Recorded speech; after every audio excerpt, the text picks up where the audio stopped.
how would you balance these two key issues of sustainability and kind of a green future versus the current cost of fossil fuels like home heating oil, natural gas, auto fuel, et cetera? Well, look, climate change is real and human behavior contributes to it. And to say anything else is to stick your head in the sand. It just does. Okay, what do I want to bet on? I want to bet on American innovation.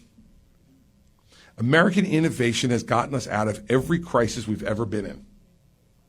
Whether that innovation was in weaponry, whether that innovation was in technology, whether that innovation was in agriculture, it's made us the biggest, strongest, richest country in the world. So I don't think it's smart to be saying burn coal.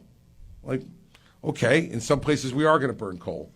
But what we should be shooting for is to innovate our way out of this problem. And we got a lot of opportunities to do that now.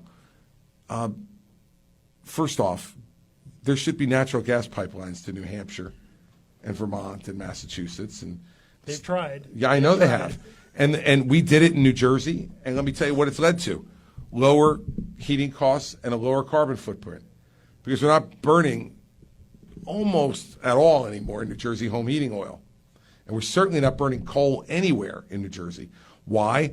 Because we're getting natural gas from Pennsylvania through pipelines that we built from Pennsylvania where they're fracking to New Jersey.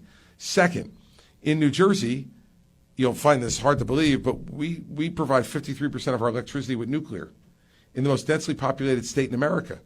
And we do it safely. And have done it safely now for 40 years. It's time for nuclear to be a broader option. To make the grid stable. I have no problem with electric cars and building infrastructure to support them. What I do have a problem with is forcing it before the infrastructure is ready. And the example of that was this summer, the governor of California, who wants to outlaw all gasoline cars by 2035, sent out a notice saying, don't plug in your electric car because it'll crash the grid. Well, my electric car ain't worth much if I can't charge it. So wind energy, solar energy, I have no problem with any of it. Let's try to innovate all of it and see as each one becomes more reliable, put more of it online. But is there a role for federal dollars in innovation, or is this largely a private sector? There's always a role for incentivizing it. It shouldn't be the sole investor in it.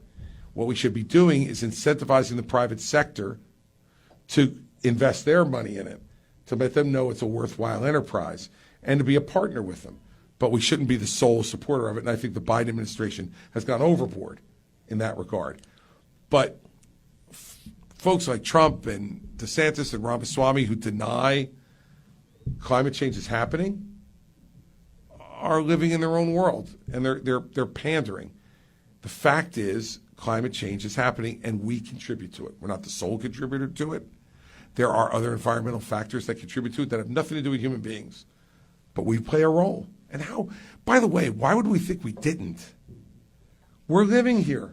We're doing things that contribute positively and negatively to the environment.